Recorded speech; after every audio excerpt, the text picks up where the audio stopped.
एक बार एक राजा के यहां यज्ञ हुआ। राजा ने विष्णु यज्ञ कराया अपने स्थान पर। तो कुंड बनवा दिए, यज्ञ मंडप बनवा दिया, ब्राह्मणों की उत्तम व्यवस्था करवा दी। राजा ने कहा हम पहले दिन संकल्प लेने आएंगे, उसके बाद हम बहुत व्यस्त हैं, हम तो नहीं आ पाएंगे, आप हमारे नाम से रोज यज्ञ कर दिया करना।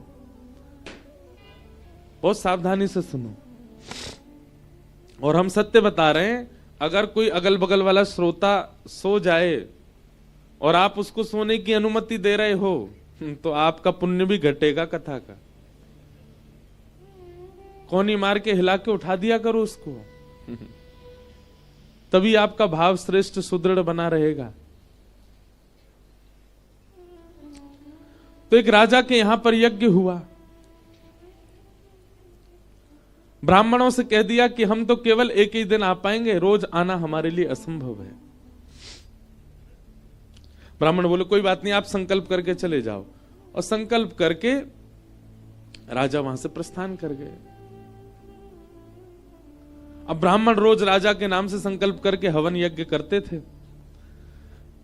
हवन में रोज खीर बन करके यज्ञ नारायण भगवान का भोग आता था, वो भोग के ग्रास दिए जाते थे। अब ब्राह्मणों के साथ में छोटे छोटे बालक ब्राह्मण भी थे। एक दिन खीर देख के एक बालक ब्राह्मण का मन किया, बोले रोज यज्ञ नारायण को पधरानी पड़ती है, आज हम ही खा जाएं इसको। कौन देख रहा है, राजा आता तो है नहीं यहां पे। छोटे बालकों ने उस खीर को पा लिया। अब जैसे ही वो खीर पाई महाराज, तो जितने बड़े बड़े ब्राह्मण अन्य थे सब लोग नाराज हो गए, तुमने यज्ञ नारायण के लिए आई खीर खा ली। बोले अब क्या करें, अब तो गलती हो गई। तो बड़े बड़े भी बोले एक काम करो, अब झूठी तो हो ही गई है, लाओ हमको भी दे दो। वो यज्ञ नारायण की सारी खीर सारे ब्राह्मण खा गए। आज यज्ञ नारायण में खीर भोग पधराया ही नहीं।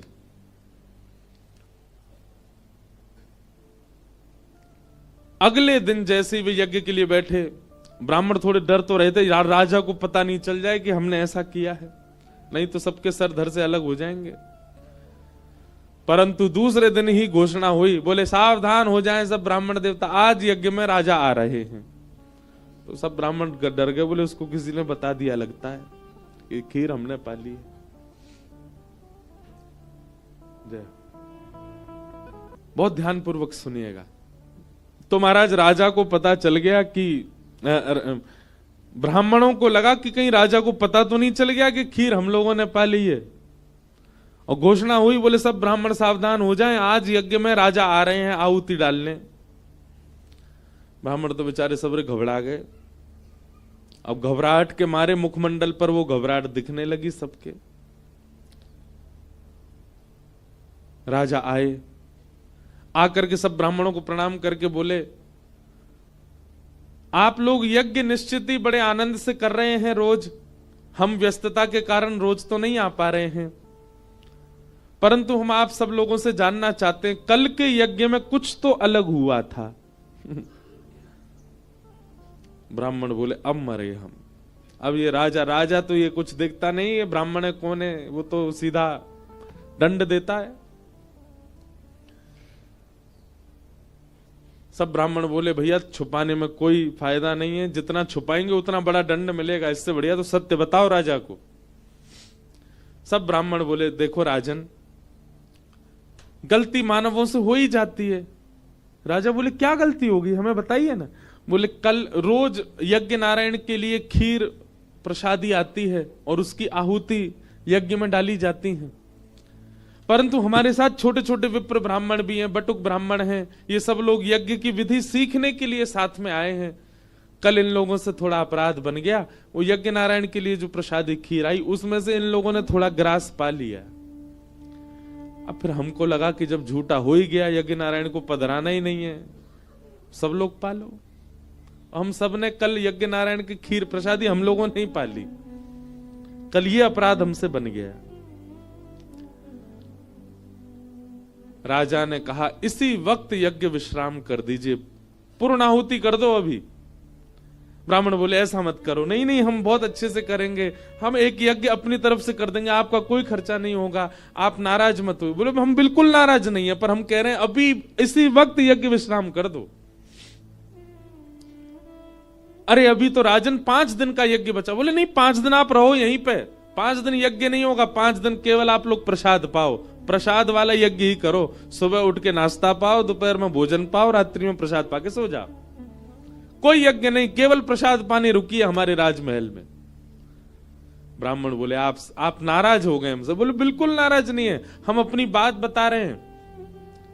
कल रात्रि में मैं और मेरी गृहिणी, हम दोनों जब शयन करने के लिए अपने कक्ष में गए, दोनों के स्वप्न में एक साथ लक्ष्मी नारायण भगवान प्रकट हुए, और सामान्य प्रकट नहीं हुए, नृत्य करते हुए अत्यंत प्रसन्न मुद्रा में प्रकट हुए। तो निश्चित ही हमें लगा कि यज्ञ के आहुति से ठाकुर जी अत्यंत प्रसन्न हैं, इसलिए प्रसन्न मुद्रा में दिख रहे हैं। पर यहां के पता चला कि यज्ञ की आहुति से नहीं, ब्राह्मणों प्रेम से खीर प्रसाद पा रहे थे, उससे ठाकुर जी प्रसन्न थे। तो हम तो केवल ये समझ गए हैं कि यज्ञ तो श्रेष्ठ है ही, पर यज्ञ से ज्यादा श्रेष्ठ ब्राह्मण की प्रसन्नता है। यदुवंश में कई लोग ऐसे थे जिनको श्राप नहीं लगा, उनमें से एक उद्धव भी था। क्यों? भगवान चाहते नहीं थे कि उद्धव को श्राप लगे। दूसरी बात आती है वज्रनाभ की। वज्रनाभ को श्राप क्यों नहीं लगा? यहां भी ठाकुर जी की इच्छा थी। भगवान चाहते थे कि मेरे वंश में कोई तो बचे जो आगे चलकर मेरी भक्ति और मेरे स्थान का प्रकाश करे। वृंदावन का पुनः उदय करवाना चाहते थे ठाकुर जी। वृंदावन फिर से प्रकाशित हो, विकसित हो, और कलयुग में लोगों के लिए सुलभ हो, उसके लिए वंश का एक व्यक्ति बचे, और उसके लिए ठाकुर जी ने वज्रनाभ को चुना। इसलिए वज्रनाभ को श्राप नहीं लगा। रही बात 16,100 माताएं, एक बात ध्यान से सुनिएगा। अब तो श्राप लगते नहीं होंगे, पर जब श्राप दिया जाता था ना, तो गोत्र बोल करके और इस प्रकार से श्रापित किया जाता था। माताएं जो होती हैं वो सदा श्राप से और इन सब भावों से, अगर उनके पारिवारिक, उनके पति या उनके घर के पुरुषों को श्राप लगाए तो माताएं उससे सुरक्षित ही रहती थी। माताओं को उसमें सहभागिता नहीं होती थी। उसके पीछे कई कारण हैं। एक कारण तो माताओं के 2 गोत्र हो जाते हैं। एक गोत्र तो उनके पिता के यहां का है, जहां उनका जन्म हुआ, और एक गोत्र विवाह के बाद पति का होता है। परंतु फिर भी वह दूसरा गोत्र जो है, जो पिता के यहां का है, वो चलता ही है अंतिम समय तक। जब माताओं के बच्चों का भी ब्याह होता है तो भी पूछा जाता है आपकी माता जी का क्या गोत्र है? बोले माता जी का ये गोत्र है, उनके पिता की तरफ से। श्राप गोत्र के रूप में लगते हैं। भगवान की अष्टपटरानियां जो थी उनको भी श्राप नहीं लगा। 16,108 टोटल पटरानियां हैं, यहां 16,100 की बात, पर उन 8 को भी नहीं लगा। उनको भी ठाकुर जी ने अर्जुन से कहा था कि लेके जाओ इनको श्री जी की शरण में, और जब अर्जुन लेके जा रहे तो बीच रास्ते में ठाकुर जी ने रूप बदल करके उनका हरण कर लिया था। तो माताओं का 2 गोत्रीय होता है। एक तो पिता का गोत्र चलता है, दूसरा फिर पति का गोत्र होता है। और जब इस प्रकार प्राचीन काल में श्राप लगते थे किसी व्यक्ति को, किसी पुरुष को, किसी मानव को, तो उसका एक पक्षीय सुरक्षित रखा जाता था ताकि शाप के काल में उसकी कोई देखभाल करने वाला भी हो। एक दया भाव भी रखा जाता था। पूरे यदुवंश को श्राप लगा, माताएं उससे मुक्त रहीं। क्यों? संपूर्ण यदुवंश को श्राप लगा है, माताएं मुक्त रहेंगी तो कम से कम शाप काल में उनकी सहायता कर सकेंगी। 16,108 रानियों को ही श्राप नहीं लगा। अष्टपटरानियों का ठाकुर जी ने हरण किया और वज्रनाभ के द्वारा 16,100 रानियों को वृंदावन भेजा गया ताकि वृंदावन का प्रकाश हो। फिर आपका चौथा प्रश्न है, पांडव स्वर्ग क्यों गए, वैकुंठ क्यों नहीं गए?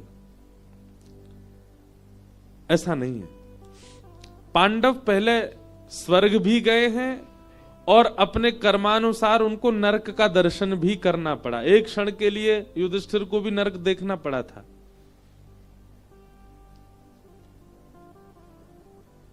भगवत स्मृति, भगवत भाव, भगवत संग वैकुंठ प्राप्ति कराता है। पर मैंने पहले भी कहा है कि महाभारत, रामायण, भागवत, गीता आदियों में कई लीलाएं हम मानवों को समझाने के लिए की जाती हैं।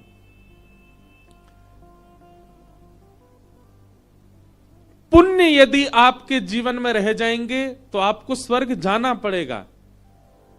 पाप यदि आपके जीवन में रह जाएंगे मृत्यु काल में तो आपको नरक का भी दर्शन करना पड़ेगा। ये दोनों शून्य होने अति आवश्यक हैं। इन दोनों का शून्य होना बहुत जरूरी है। यदि पुण्य रह गए तो स्वर्ग दर्शन करना पड़ेगा और पाप रह गए तो नरक दर्शन करना पड़ेगा। और दोनों का शून्य कैसे होगा? परोपकार करने से, असहायों की सहायता करने से पाप शून्य होते हैं और उपस्थित भोग भोगने से पुण्य शून्य होते हैं। कहीं ना कहीं पांडवों ने देह त्याग नहीं किया, देह सशरीर जा रहे हैं। वे स्वयं स्वर्ग की सीढ़ियां चढ़ रहे हैं, स्वर्ग की ओर जा रहे हैं। स्वर्ग से ऊपर ब्रह्मलोक, ब्रह्मलोक से ऊपर वैकुंठ लोक है। सशरीर प्रस्थान कर रहे हैं। उनका कोई अंत आया नहीं था, स्वयं छोड़ करके जा रहे हैं भगवत धाम की ओर। इसलिए उनके पाप और पुण्यों को शून्य करने के लिए स्वर्ग का दर्शन और थोड़ी देर का नरक का दर्शन कराया गया। जब दोनों शून्य हो गए तब उनकी आत्मा देह त्याग करके वैकुंठ को प्रस्थान करी है। दोनों का शून्य होना बहुत जरूरी है। भगवान प्रहलाद जी से कहते हैं, नृसिंह भगवान, यदि पाप भी आपके अंदर बच गए अंत काल में और पुण्य भी बच गए तो इन दोनों के प्रभाव से आपको नरक स्वर्ग का दर्शन करना पड़ेगा। इसलिए दोनों को शून्य करो, बिल्कुल समाप्त कर लो सारा हिसाब। अंत काल में भगवत स्मरण करने से समाप्त हो जाते हैं, शून्य हो जाता है और उसके बाद मुक्ति की प्राप्ति, वैकुंठ लोक की प्राप्ति होती है। पर पांडव अपना स्वाभाविक देह त्याग करके नहीं गए, वे देह सहित ही भगवत धाम जा रहे हैं। इसका मतलब पाप और पुण्य दोनों उनके अंदर अभी बचे हैं। इसलिए पाप और पुण्य की शून्यता के लिए नरक और स्वर्ग का दर्शन कराया और उसके बाद देह पांच भौतिक को त्याग करके वे अपने आत्म रूप से भगवत धाम को प्राप्त किए। इसलिए उनको थोड़ा दर्शन कराना पड़ा। फिर आपका अंतिम प्रश्न, सब बोलते हैं राधा रमन जी अखंड ब्रजवासी, क्या राधा वल्लभ जी और बिहारी जी नहीं? ऐसी बात नहीं। ठाकुर जी तो अखंड ब्रजवासी ही हैं, परंतु श्री राधा रमन जी प्रकट ही वृंदावन में हुए और अभी तक वृंदावन में ही हैं। बीच में बिहारी जी भी भरतपुर शायद गए थे, भरतपुर आना हुआ था। बिहारी जी ने भी कुछ बीच में कुछ, अब पूरी बात तो मुझे नहीं पता, पर कुछ काल के लिए बिहारी जी भी ब्रज से थोड़ा दूर रहे थे। और राधा वल्लभ जी तो चित्तावल से ही आए थे। वैसे तो श्वेत द्वीप के ठाकुर जी हैं, महादेव उनकी सेवा आराधना करते हैं। सातों ठाकुर रहे तो वृंदावन में ही, प्रकट तो वृंदावन में ही हुए हैं, पर कुछ कुछ काल के लिए बाहर गए हैं। इसलिए अखंड ब्रजवासी हमारे श्री राधा रमन जी हैं। जब से प्रकट हुए तब तो वृंदावन में ही हैं, कहीं गए नहीं। इसलिए अखंड ब्रजवासी श्री राधा रमन लाल। आपने बोला था कि मृत्यु के बाद आत्मा को यातना देह में ट्रांसफर कर दिया जाता है। इस कथा में तो नहीं बोला, कहीं और बोला था। फिर उसको उसके बुरे कर्मों की सजा देते हैं दंडपाणी भगवान। ये नासिक में जब 1 महीने की कथा हुई थी वहां हमने कहा था, वहां अनुभव हुआ। तो वहां हमने ये प्रसंग सुनाया था, जो ये प्रश्न किया है कि दंडपाणी भगवान उनको दंड देते हैं। तो यहां पर भी तो कष्ट शरीर को दिया जा रहा है। जब आत्मा पृथ्वी पर कष्ट नहीं भोगती तो फिर उसको नरक में कैसे पीड़ा कष्ट हो सकती। अब देखो, इसको थोड़ा सा समझिएगा। जिनका ये प्रश्न है उनका ये कहना है, आत्मा को कभी पीड़ा नहीं होती। बहुत सावधानी से सुनिएगा सब लोग। भगवान स्वयं गीता में कहते हैं,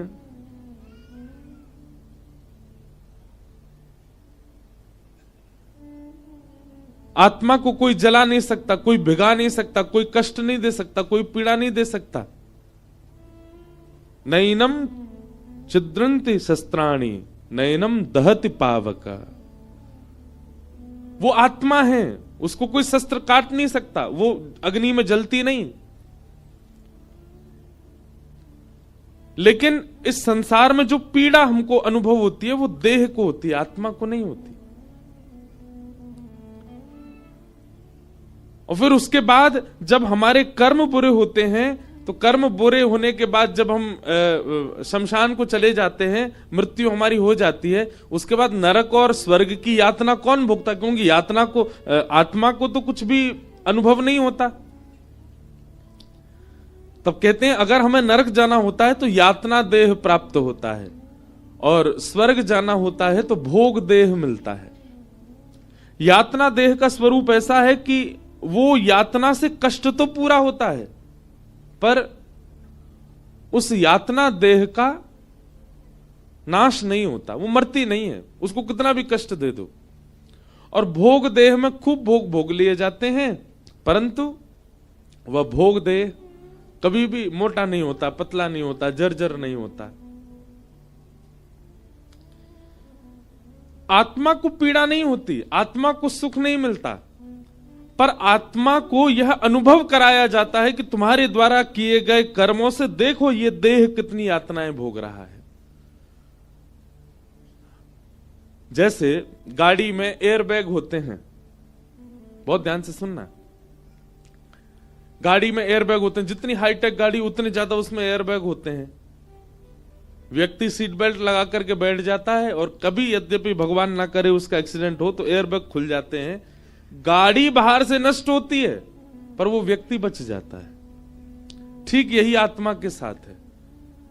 यातनाएं सारी बाह्य देह को होती हैं, आत्मा को पीड़ा नहीं होती, पर आत्मा को यह कष्ट दिखाया जाता है कि तेरे कर्मों से देख इस देह को कितनी यातना भोगनी पड़ी, और अब तुझे दूसरा देह भी मिलेगा, तू इससे मुक्त नहीं हो पा रहा है।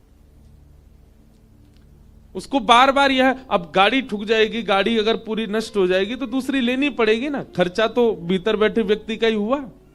ठीक वैसे ही आत्मा को पीड़ा नहीं होती, पर आत्मा का खर्चा तो होता है कि क्या उसको फिर दोबारा किसी योनि में जाना पड़ेगा, फिर दोबारा से जन्म लेना पड़ेगा। वो मुक्त होने के लिए मानव देह में आई थी पर मुक्त नहीं हो पाई। इस देह से सारे बुरे कर्म करके उसने अपना आगे का और जन्म मरण का चक्कर निश्चित कर लिया।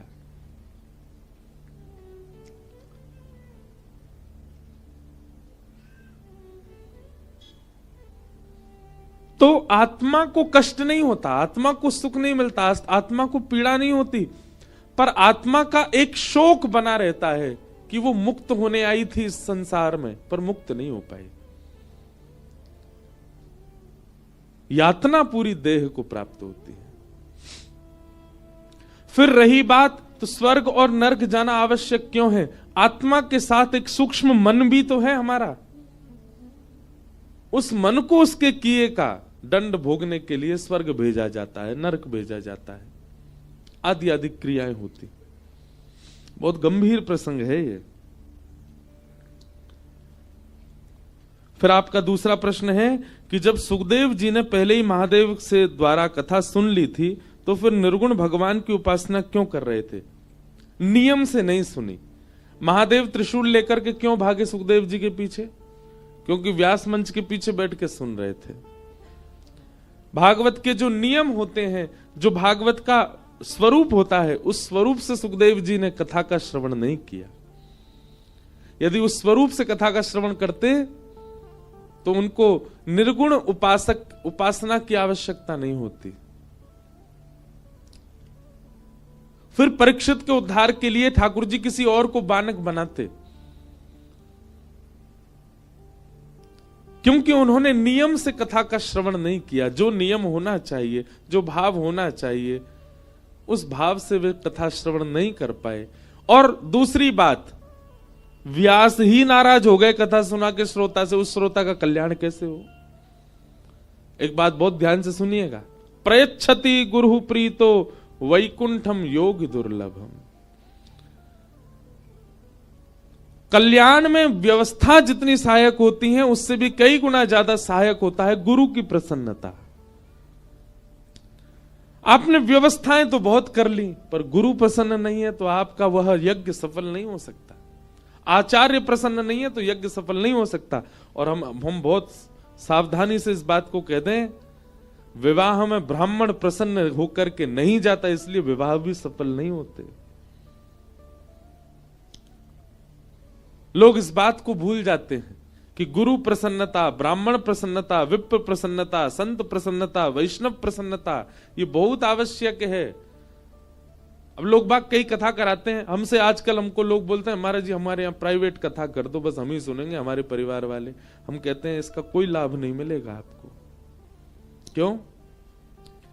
कथा कभी स्वार्थी होकर के नहीं सुनी जा सकती।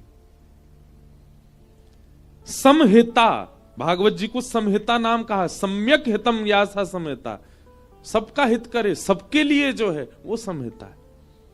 हमको सही बता रहे हैं, कई बड़े बड़े इंडस्ट्री के और कई बड़े बड़े एक्टर्स भी बुलाते हैं, लेकिन हमारे घर में महाराज जी करनी है, हमारे लॉन में करनी, में नहीं करेंगे। जिस नगर में कथा होगी वहां के सब लोग जो भी इच्छुक हैं, अगर प्रचार होने पर उनको अवसर मिलेगा तो सब सुनने आएंगे और आप सबका स्वागत करोगे तभी कथा होगी, नहीं तो आपको कोई लाभ नहीं मिलेगा। वैष्णव प्रसन्नता, अब वैष्णव बाहर खड़े हैं अप्रसन्न, उनको रोक दिया गया, वो कथा चल रही है, आपको उसका लाभ कैसे मिलेगा? फिर एक वैष्णव भी अप्रसन्न नहीं होना चाहिए।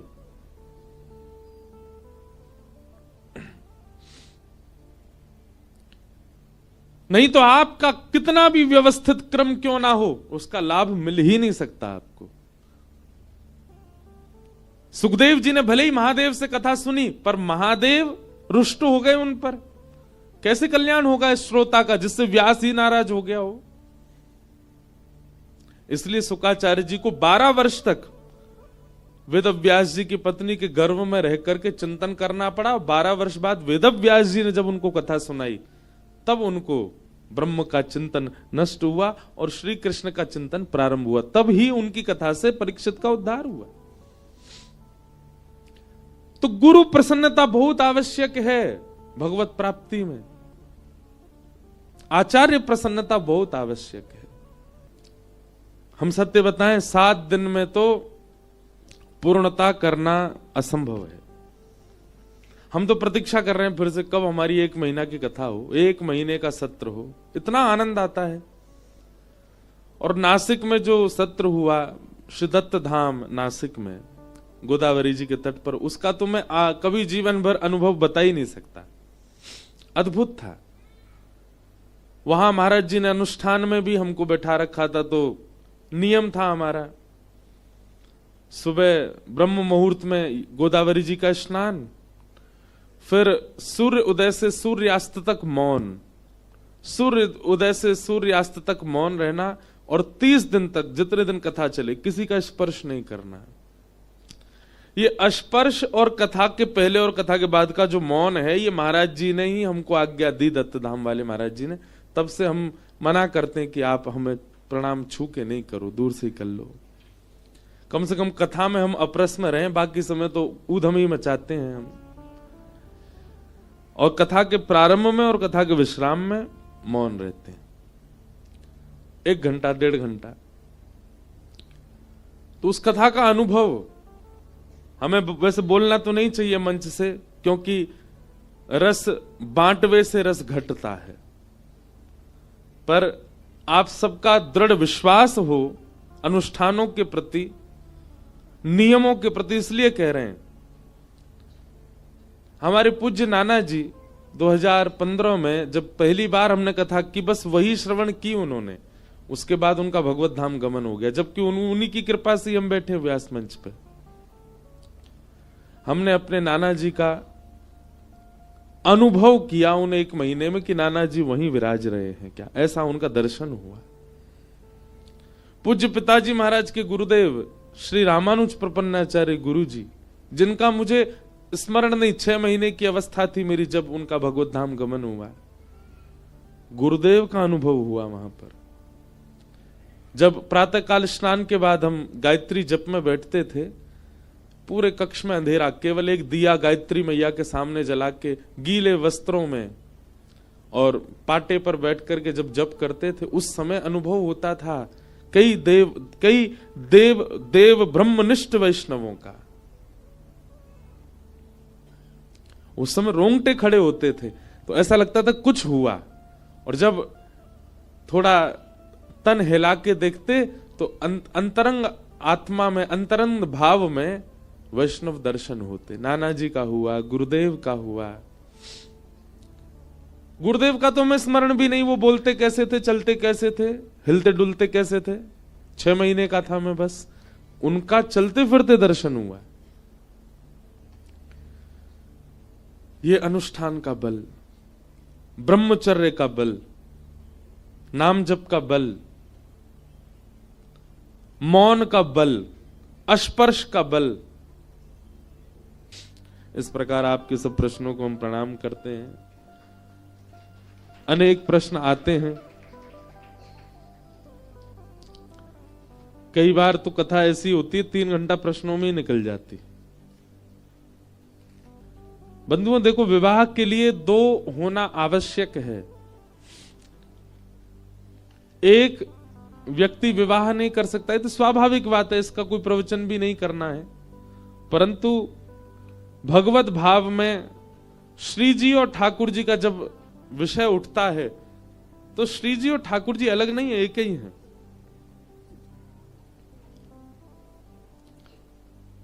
एक प्राण 2 देही, प्राण दोनों के एक ही हैं, देह 2 विलग हैं।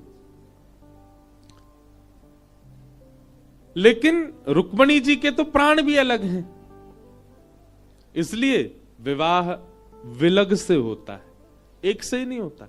हाँ, वृंदावन भाव में प्रवेश करोगे तो वहां के भाव में तो श्री जी और ठाकुर जी ही हैं, परंतु जब सामाजिक भाव में, व्यवहारिक भाव में और सार्वभौम भाव में आप कथा में प्रवेश करोगे तो ठाकुर जी का विवाह रुक्मणी जी से हुआ, विलग से हुआ, अपने से अलग से हुआ।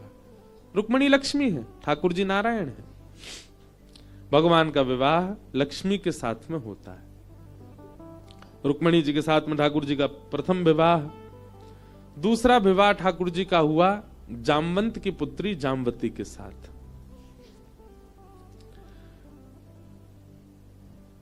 स्यमंतक नाम की एक मणि थी द्वारिका में, किसके पास थी? सत्राजित यादव के पास। उस मणि का स्वरूप था, वो हजारों किलो सोना रोज प्रकट करती थी। भगवान के मन में यह भाव आया कि एक व्यक्ति इतने 1000 किलो सोने का क्या करेगा, भोग भी नहीं पाएगा।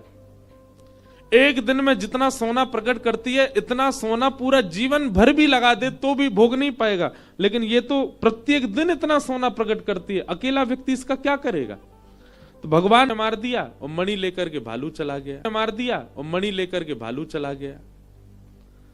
लेकिन पूरी द्वारिका में लांछन लग गया भगवान के ऊपर।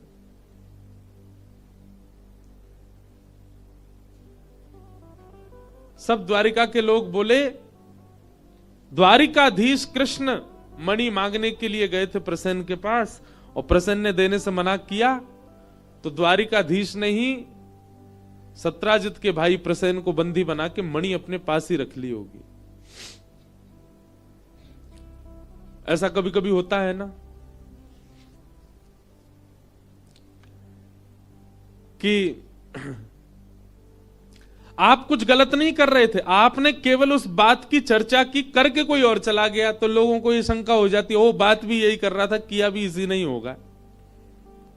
ऐसा कभी कभी जीवन में घट जाती है घटना।